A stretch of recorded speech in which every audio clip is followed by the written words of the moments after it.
Assalamualaikum warahmatullahi wabarakatuh. Alhamdulillahirabbil alamin, wassalatu wassalamu ala asyrafil anbiya'i wal mursalin sayyidina Muhammadin wa ala alihi wa sahbihi ajma'in. Amma ba'du. Apa kabar sahabatku semua? Semoga selalu dalam keadaan sehat walafiat, dimudahkan segala urusannya dan dilancarkan rezekinya. Amin ya rabbal alamin. Pada kesempatan yang berbahagia ini, mari kita simak bersama tausiah atau kajian dari guru kita, almarhum Kiai Haji Zainuddin MZ. Seperti apa isi tausiah dari guru kita? Mari kita simak bersama isi tausiahnya.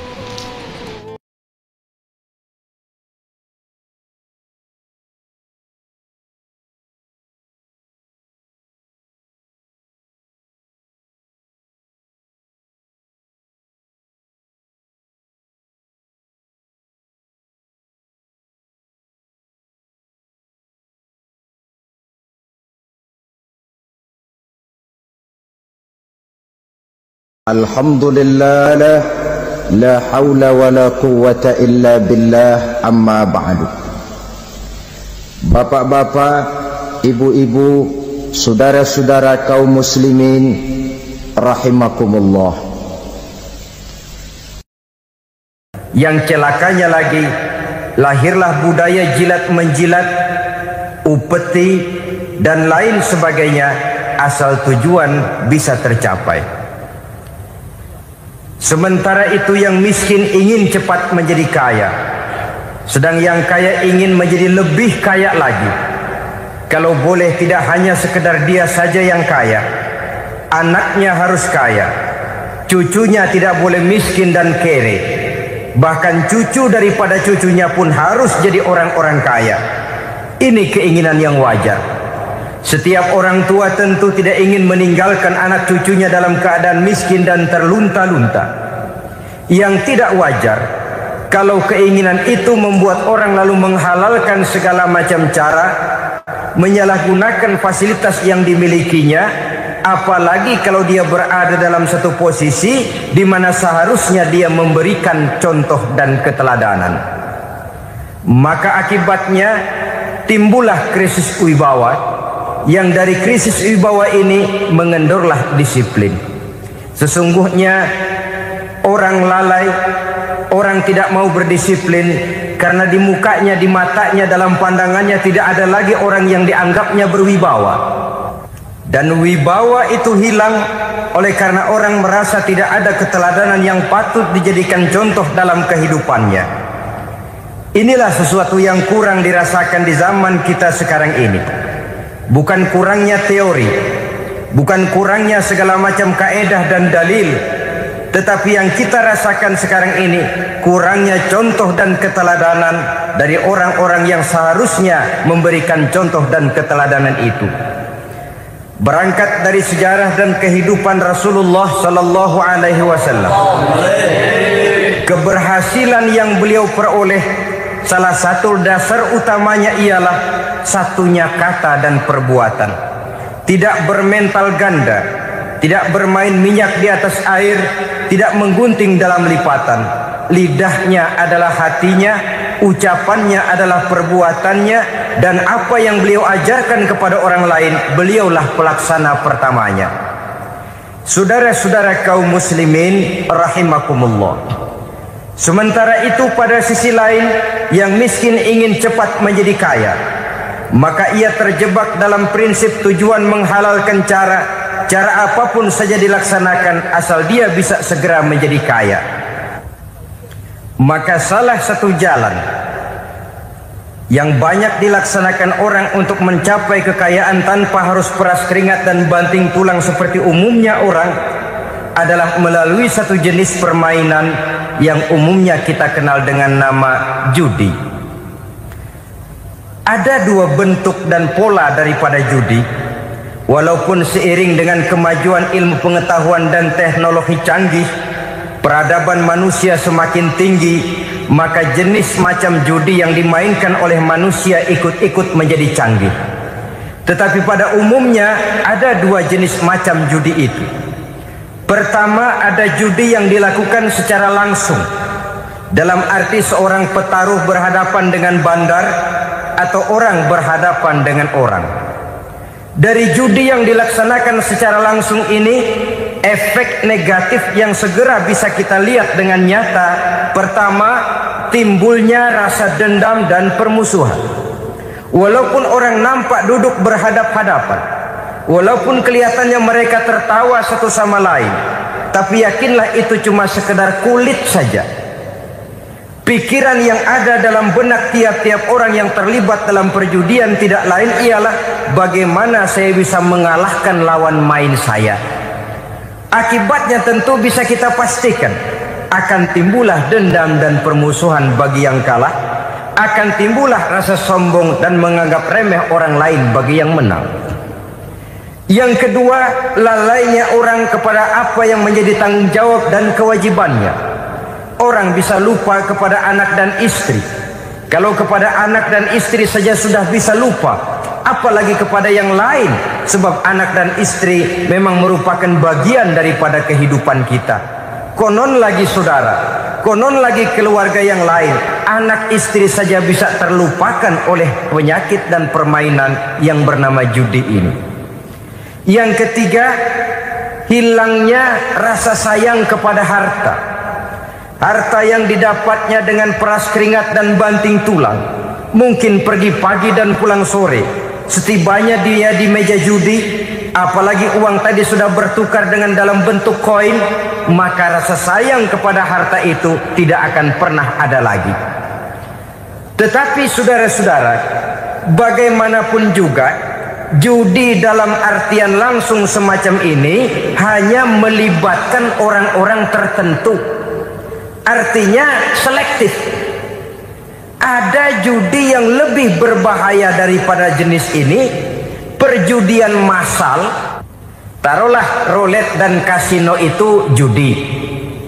Tetapi judi jenis roulette dan kasino ini bahayanya hanya untuk orang-orang tertentu yang memang sudah mapan, kelompok elit.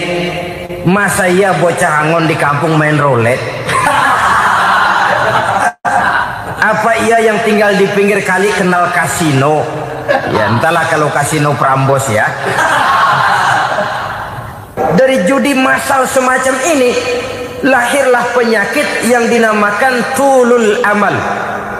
Tulul amal, orang yang terlalu panjang angan-angan.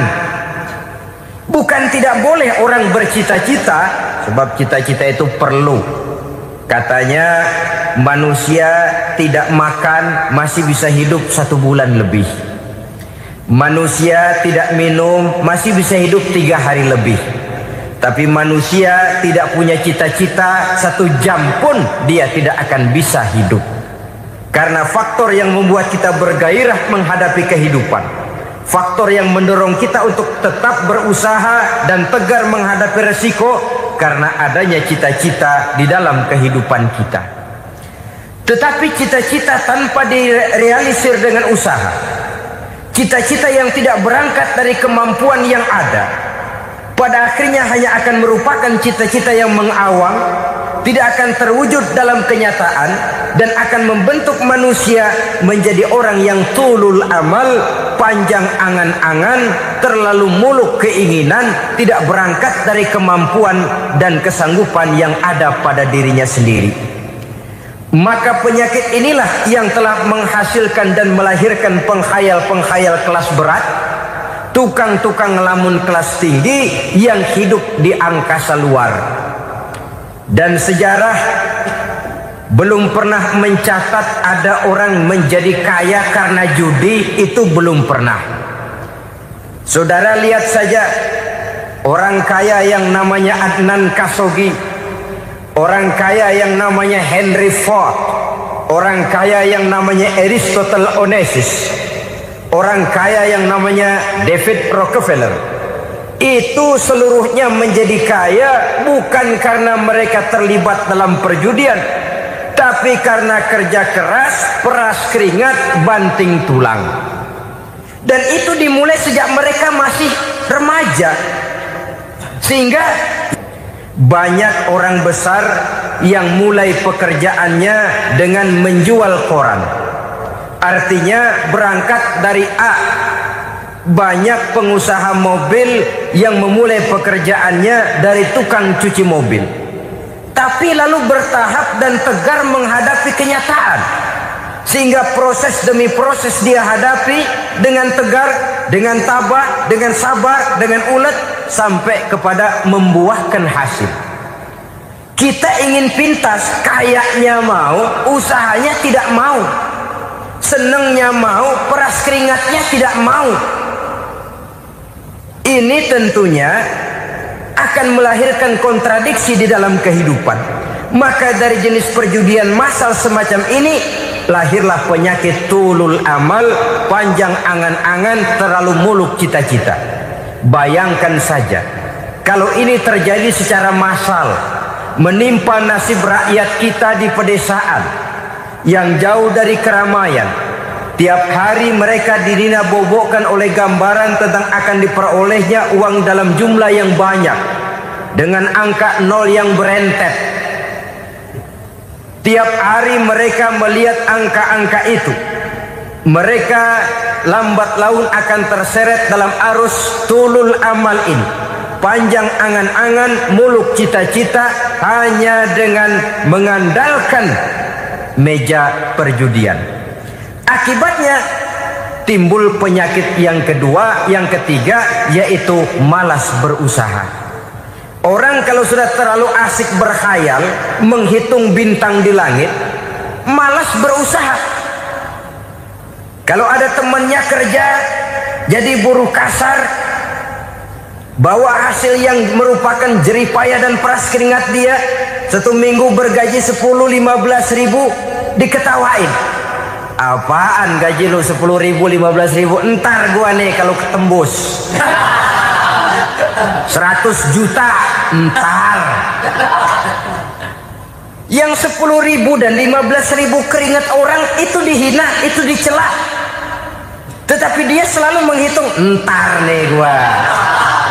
Entarnya wallahu a'lam. Saudara hadirin yang saya muliakan, timbullah sikap malas. Padahal di tengah negara sedang membangun di berbagai bidang kehidupan.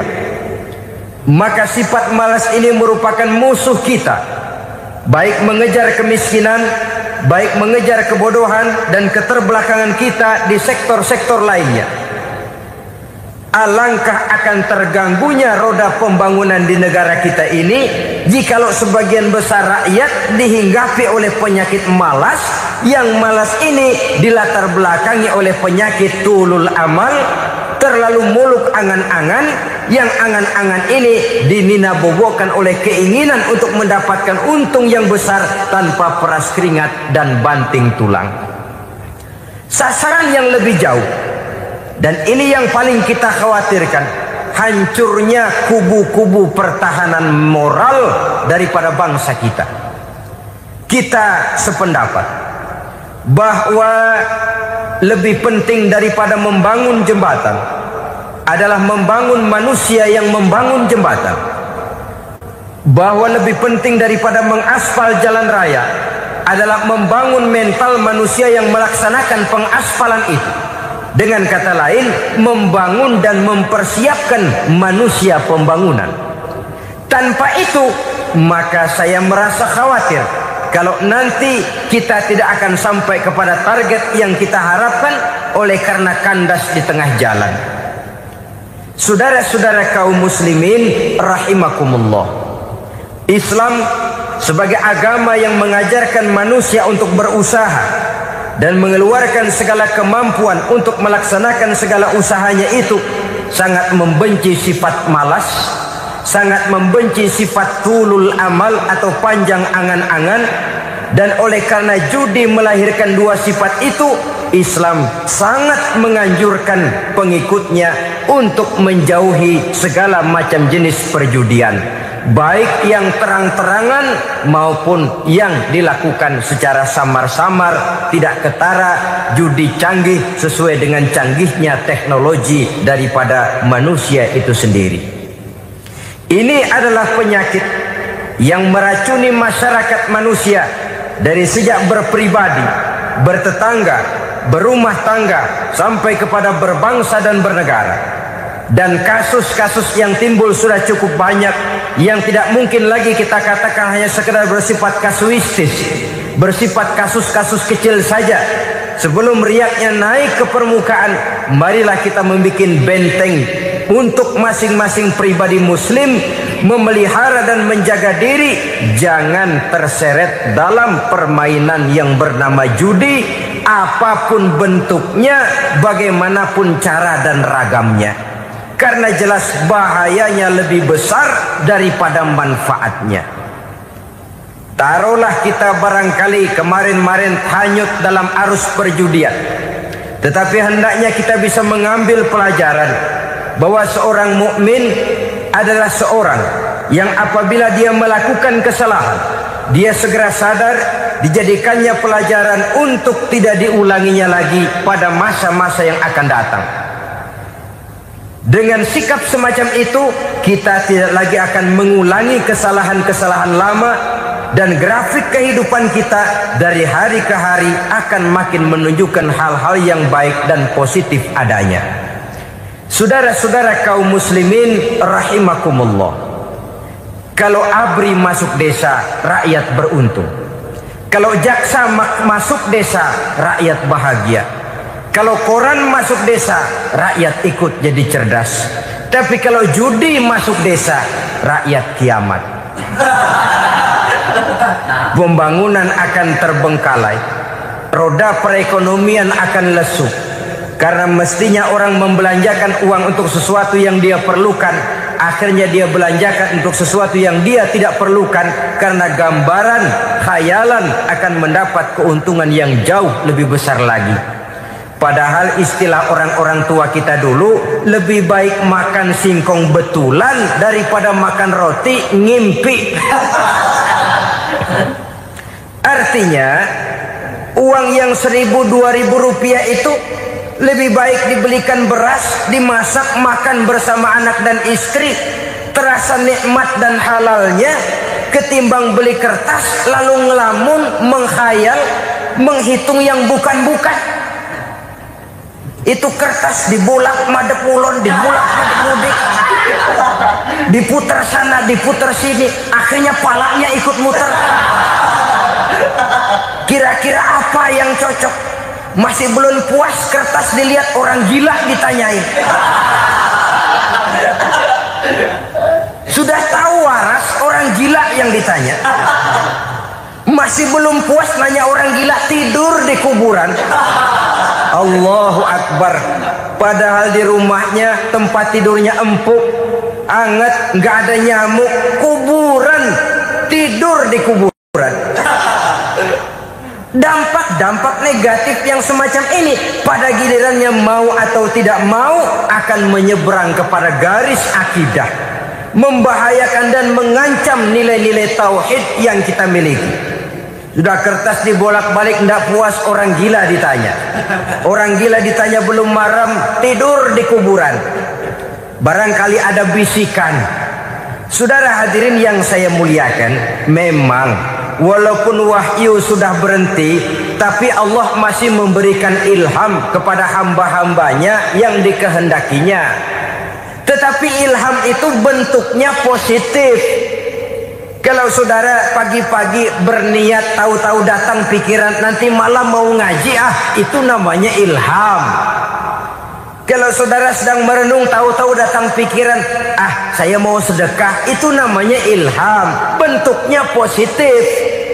Tapi kalau ngelamun, tahu-tahu datang pikiran nomor sekian sekian sekian pasang, itu bukan ilham, itu belis.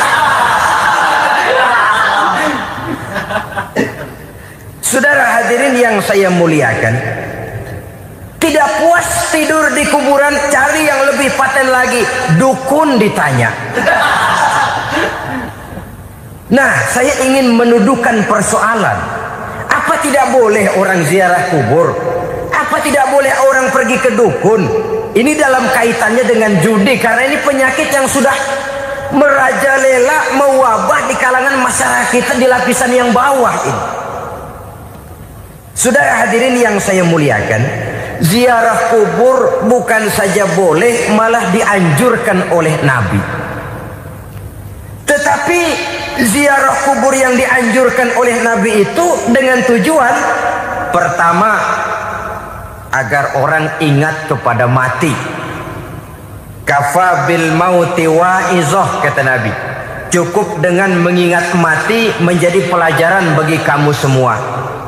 Maka etikanya diajarkan, kalau saudara ziarah kubur, sampai di depan pintu kubur itu kan, Assalamualaikum ya ahlal kubur wa inna insyaallahu bikum lahikun. Kami satu saat insya Allah pasti akan menyusul kamu. Kalau kamu sekarang berbaring di sini, satu saat kami akan berbaring di sini. Ziarah kubur mengingatkan orang kepada mati. Orang yang ingat kepada mati, gaya hidupnya lain dengan orang yang tidak ingat mati. Nah, orang kalau nggak ingat mati, gaya hidupnya nggak terkontrol. Kalau dia berkuasa, Fir'aun, itu nggak ingat mati. Kalau dia kaya, Korun. Sudah gambarannya nggak merupakan gambaran-gambaran yang baik. Orang yang ingat mati, dia berkuasa, dia berlaku adil. Satu saat saya akan mati dan ini akan dimintakan pertanggungan jawab.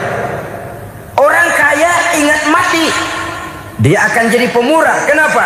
Kalau saya diberikan ilmu, pertanyaan akhirat cuma satu, ilmumu kau amalkan untuk apa? Kalau saya diberikan umur panjang, pertanyaan akhirat cuma satu, umurmu kau habiskan di mana? Tapi jikalau saya diberikan harta, pertanyaan akhirat ada dua, hartamu kau dapat dari mana, kau belanjakan kemana? Depannya ditanya, belakangnya ditanya. Dapat dari mana, dibelanjain kemana? Sebab dua-duanya berkaitan dengan kegiatan. Kadang-kadang dapatnya dari jalan yang baik, tapi keluarnya ke tempat yang tidak baik, itu pun tidak betul. Atau dapatnya dari yang tidak baik, tapi dibelanjakan untuk yang baik, itu pun tidak bisa diterima. Oleh karenanya, dengan mengingat mati, gaya hidup seseorang jadi terkontrol karenanya. Yang kedua, dianjurkan kita untuk berziarah kubur itu mendoakan orang-orang yang sudah meninggal. Mal mayyitu fi qabrihi illa kal gharikil mutaghawis, kata Nabi. Orang yang sudah meninggal itu di alam barzakhnya adalah seperti orang yang tenggelam di lautan, menunggu doa dari keluarganya yang masih hidup. Apakah itu anaknya, kemenakannya, cucunya, dan lain sebagainya.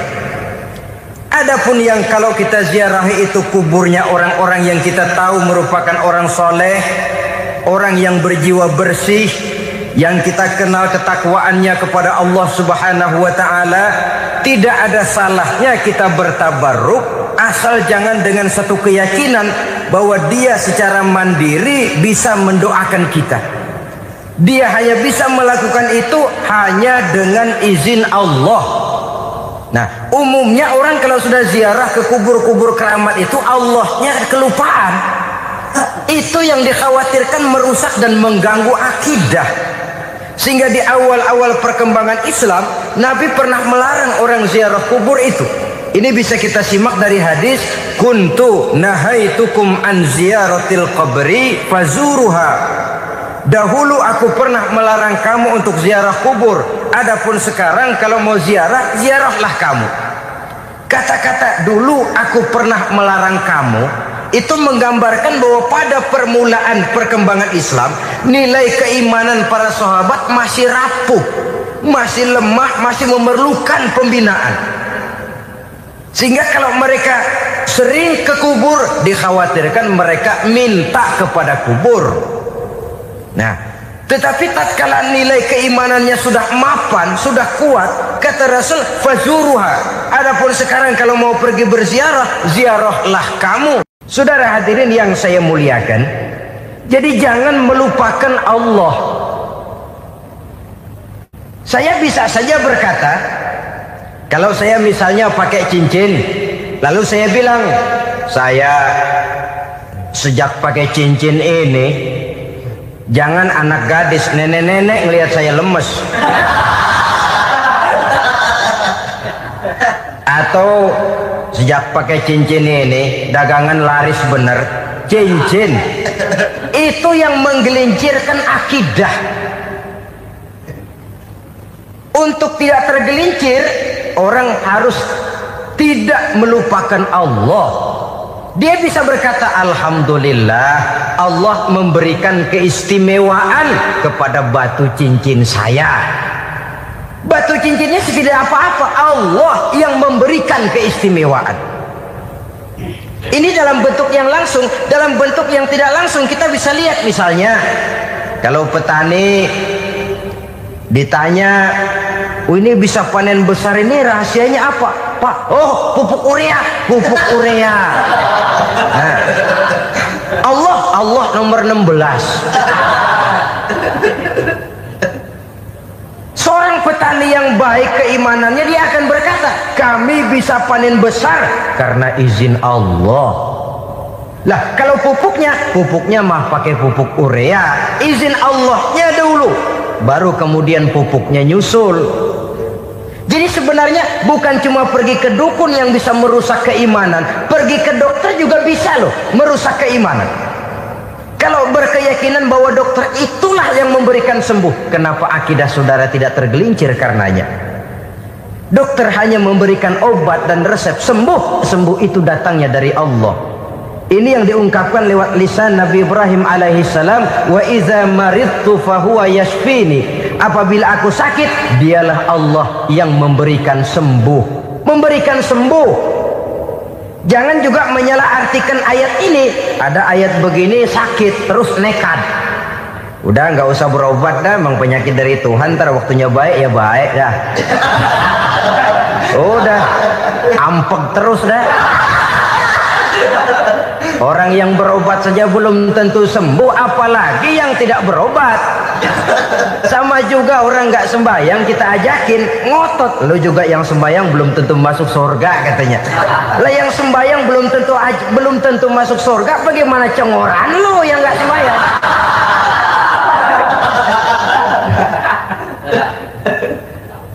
Saudara hadirin yang saya muliakan, kaum muslimin yang berbahagia. Jadi dengan demikian, maka jangan menghilangkan Allah. Kita, ajaran pokok dalam Islam adalah ajaran tentang tauhid.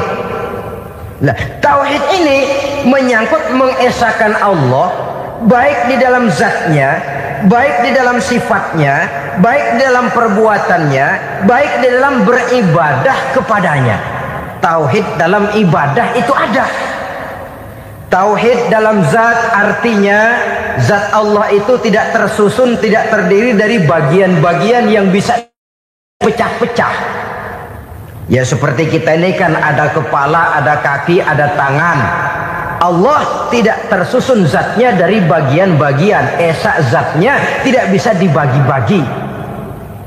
Esa sifatnya artinya Allah itu sifatnya tidak pernah berubah. Sejak dahulu sampai sekarang Allah itu cinta kepada orang beriman yang melakukan kebaikan, dan Allah benci kepada orang kufur yang melakukan kejahatan. Mustahil satu saat Allah berubah. Orang kufur yang berbuat kejahatan didemenin, orang mukmin yang berbuat kebaikan dikeselin. Misalnya tahun 2000 Tuhan giliran jengkel sama orang mukmin. Itu mustahil. Dia esa di dalam sifatnya. Lain dengan sifat kita manusia. Sifat kita ini kan relatif. Ada saatnya kita senang, lain saat yang kita senang betul kita caci maki. Hari ini kita caci maki, besok kita puji. Lihat teman kaya, habis kita omongin, boleh jadi dia kaya. Kenapa? Dukunnya 36. Begitu kita habis caci maki begitu, dia datang ngasih duit sama kita. Cacian itu bisa berubah menjadi pujian. Lu ya emang bukan main dah. Sifat kita itu relatif, bisa terpengaruh oleh situasi dan kondisi. Saudara hadirin yang saya hormati, kaum muslimin yang berbahagia, Allah juga esa di dalam perbuatannya. Artinya di dalam menciptakan apapun yang akan diciptakan oleh Allah, di dalam melakukan apapun yang akan dilakukan oleh Allah, tidak terikat kepada faktor lain, tidak memerlukan bantuan lain. Dia adalah mutlak. Nah, kemudian kita mengesahkan Allah dalam zatnya, mengesahkan Allah dalam sifatnya, mengesahkan Allah dalam perbuatannya. Belum tentu berarti kita mengesahkan Allah dalam ibadahnya. Sebab banyak orang yang yakin betul Allah itu esa, teguh dengan pendiriannya. Tuhan lu siapa? Allah. Allah bagaimana? Esa. Bagaimana kalau dua? Kagak. Tiga? Enggak. Mantap. Soal tahlil paten. Tapi dalam ibadah kadang-kadang dia tidak mentauhidkan Allah. Ini makna wa ma umiru illa liya'budullaha mukhlisin. Kami tidak memerintahkan kepadamu kecuali untuk beribadah kepadaku, kata Allah, dengan ikhlas. Beribadah kepada Allah dengan ikhlas itu artinya apa? Beribadah hanya untuk Allah saja. Nah, kalau hanya untuk Allah saja, lalu kita minta berdoa di depan kuburan orang yang soleh, apa syirik? Tidak syirik. Kalau kita berkeyakinan bahwa orang tempat kita memanjatkan doa itu hanya bisa mendoakan kita dengan izin Allah. Dia sendiri tidak punya kekuasaan apa-apa. Tanpa izin Allah dia tidak bisa berbuat apa-apa. Itu tidak menyebabkan orang menjadi syirik. Sama saja dengan kalau saya berkata tadi, alhamdulillah Allah telah memberikan keistimewaan kepada batu cincin saya. Apa salahnya Allah memberikan keistimewaan kepada benda-benda mati? Allah memberikan keistimewaan kepada Hajar Aswad, benda mati. Allah memberikan keistimewaan kepada Masjidil Haram, benda mati. Allah memberikan keistimewaan kepada Ka'bah, benda mati. Orang tawaf keliling Ka'bah, sembahyang di Masjidil Haram, sujud menghadap kepada Ka'bah, apakah jadi syirik? Tidak. Kita yang menyembah Ka'bahnya, kita menyembah yang punya Ka'bah itu. Nah, di sini kita lihat bahwa fungsi Ka'bah hanya merupakan wasilah. Tapi kalau Allahnya kita hilangkan, jadilah kita penyembah batu. Hanya saja batu itu berbentuk 4 bernama Ka'bah. Sa'i, orang yang melaksanakan haji, lari-lari antara Safa dan Marwah, amalan apa itu? Seakan-akan kita menghormati bukit-bukit, gunung-gunung. Tapi bukan itu yang kita tuju dalam pelaksanaan sa'i itu. Yang kita tuju adalah ini perintah Allah. Allahnya yang diutamakan. Maka hal semacam ini tidak menyebabkan orang menjadi syirik dan tergelincir dari tauhid. Tapi kalau ziarah kubur dengan niat cari buntutan, nomor yang cocok, ini niatnya saja sudah salah. Nah, kalau berangkat dengan niat yang salah, sampai di sana saya yakin, seyakin-yakinnya amalannya pasti salah. Lah, kubur yang diziarahin bukan kubur orang soleh. Ya mana ada orang soleh ngasih kode buntut. Ada juga orang salah. Orang soleh itu kadang-kadang dia nggak tahu kuburan siapa, nongkrong aja di situ. Memang sulit, saudara-saudara. Mental ya, namanya mental. Kalau memang mental sudah mental judi, apa saja bisa dijudiin. Jadi orang nggak perlu sebenarnya pemerintah terlalu gini, nggak usah. Kembali saja kepada mental. Kalau mental memang sudah mental judi, apaan aja bisa dijudiin. Pulang tengah malam nabrak babi, aha, babi yang keluar nih.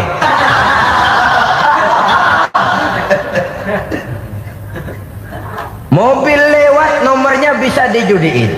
Bajai lewat, bajai bisa dijudiin. Mental.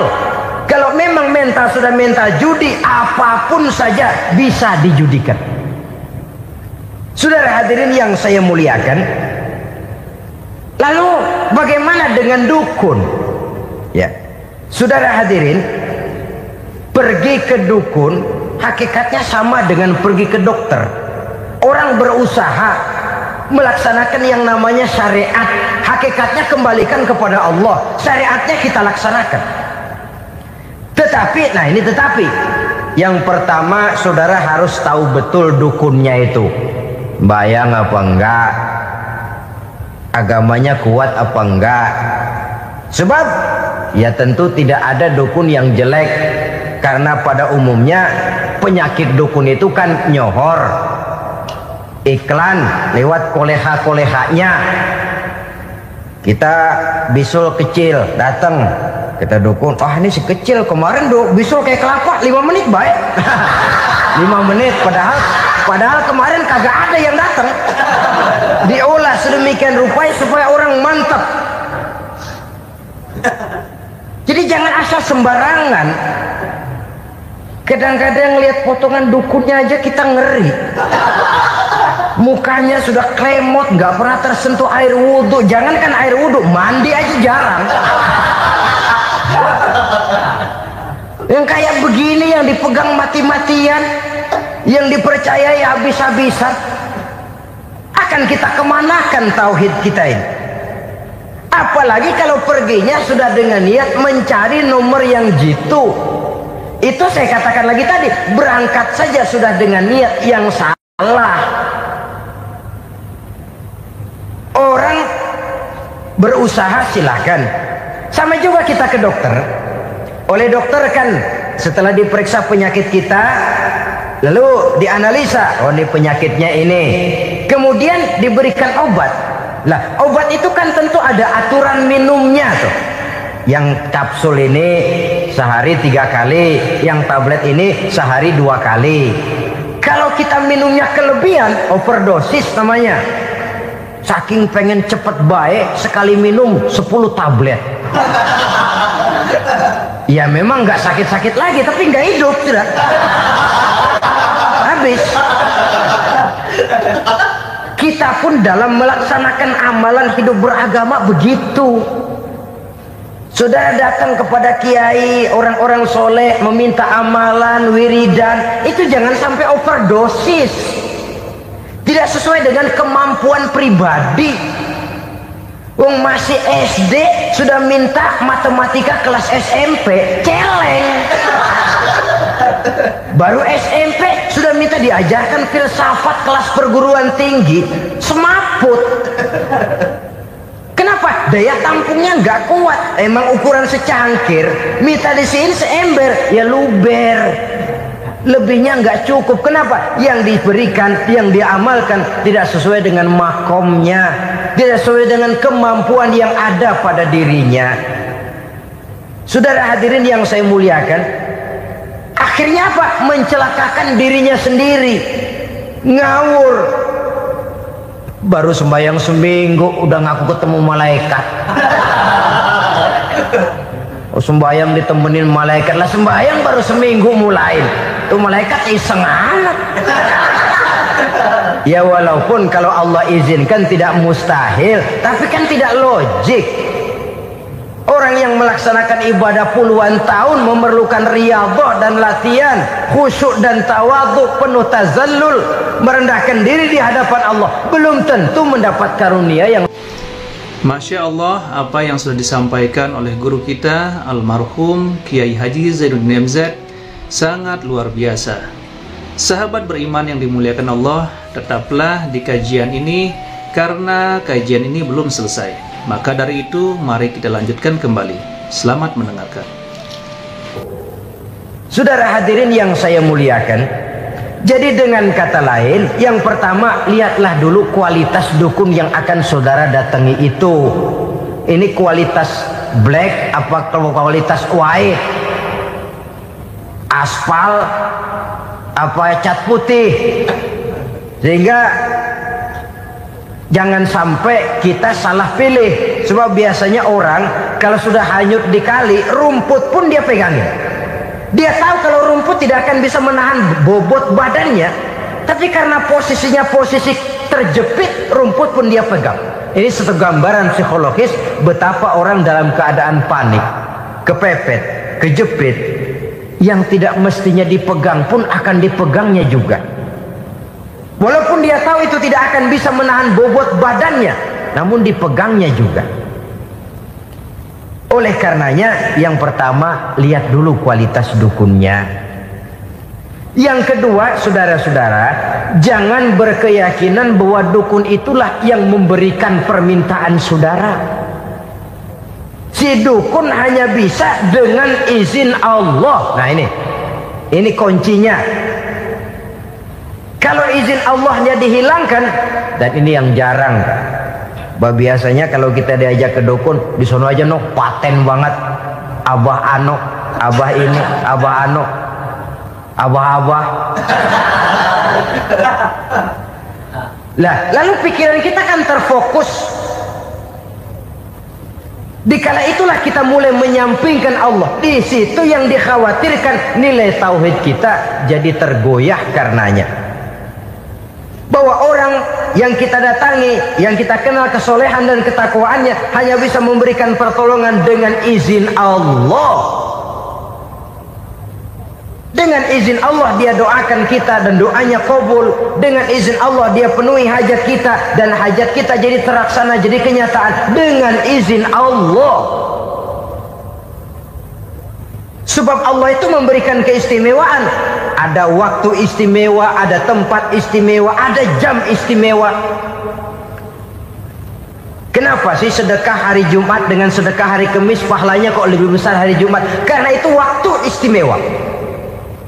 Kenapa untuk sembahyang sunnah dianjurkan sepertiga malam yang terakhir? Karena itu waktu istimewa. Kenapa doa di Multazam, di dekat Hajar Aswad, di Hijr Ismail, di Raudhah dikabulkan Allah? Karena itu tempat istimewa. Memang kadang-kadang ada orang berkata, kalau mau berdoa kenapa mesti di kuburan wali? Di rumah juga berdoa, Tuhan dengar. Betul, Tuhan dengar, bahkan tidak berdoa pun Allah tahu isi hati kita. Tapi soal dikabulkan atau tidak, itu hak Allah.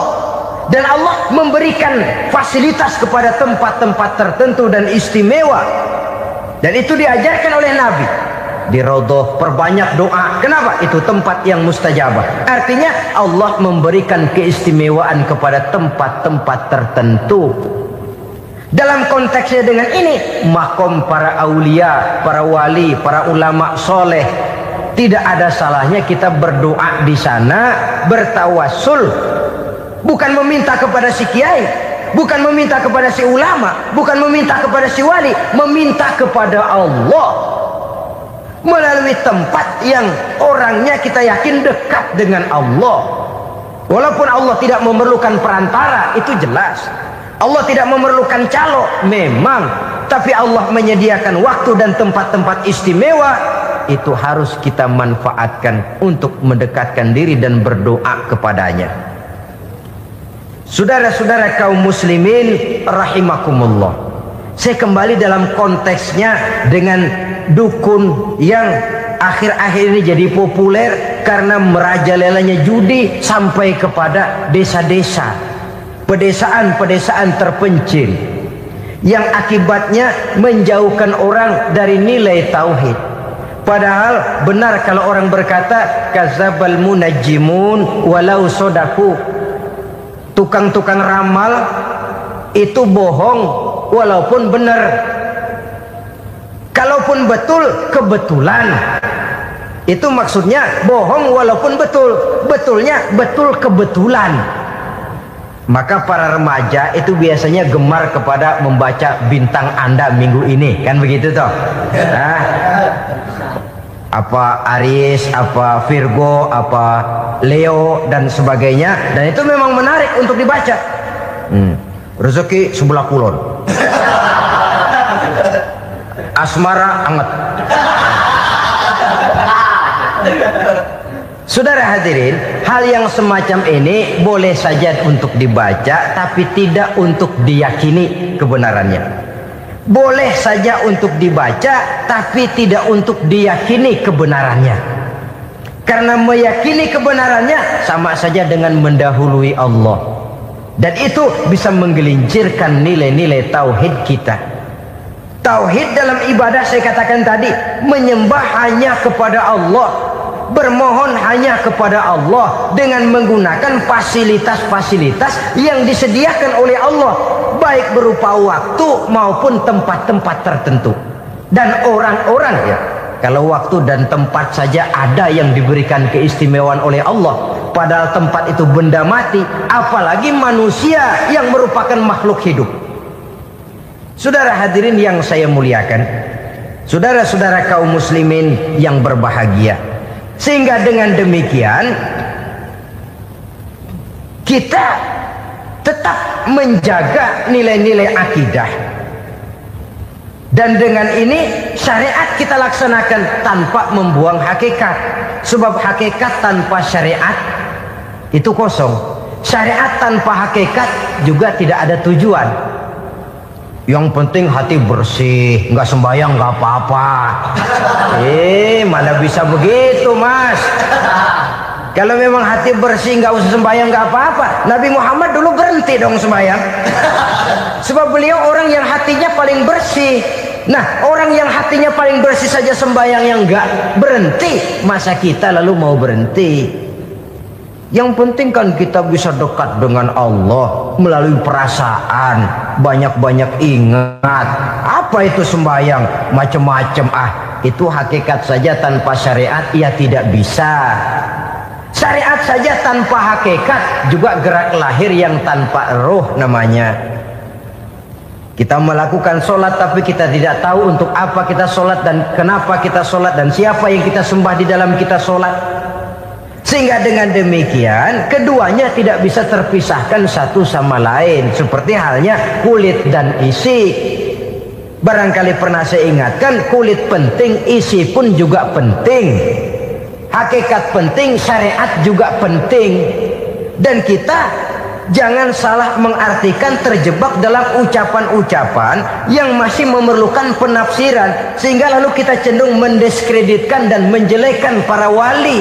Misalnya ada ucapannya Syekh Abdul Qadir Jailani yang berkata begini, barang siapa yang masuk ke rumahku lalu ia memakan makananku, maka ia akan masuk surga. Ini kalau ucapan ini dipahami secara apa adanya, ya jelas orang bisa tergelincir. Tapi kalau ditafsirkan secara betul, siapa yang masuk ke dalam rumahku?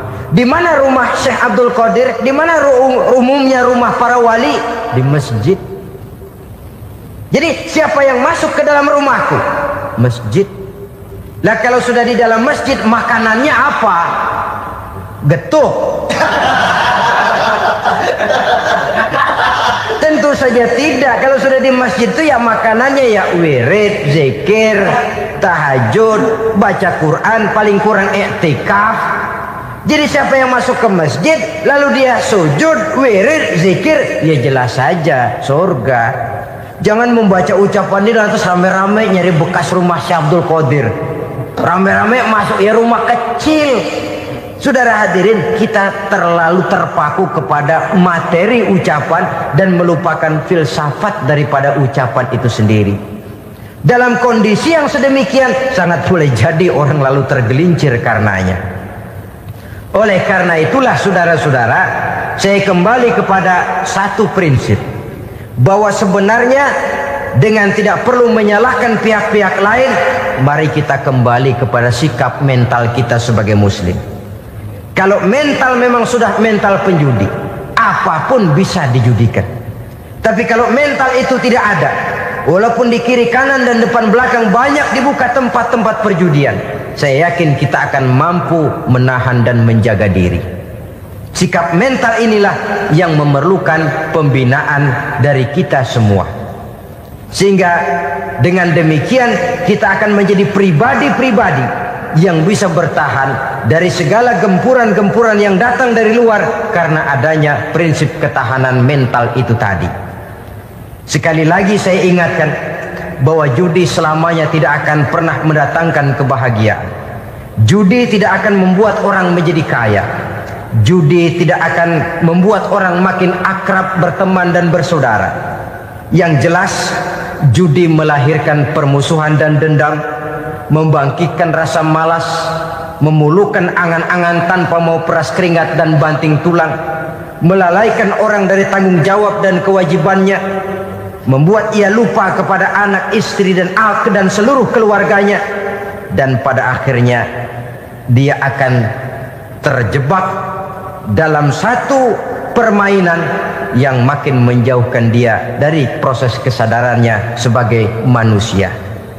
Sebagai uraian penutup, marilah kita renungi firman Allah dalam Al-Baqarah ayat 208. A'udzubillahi minasyaitonir rajim.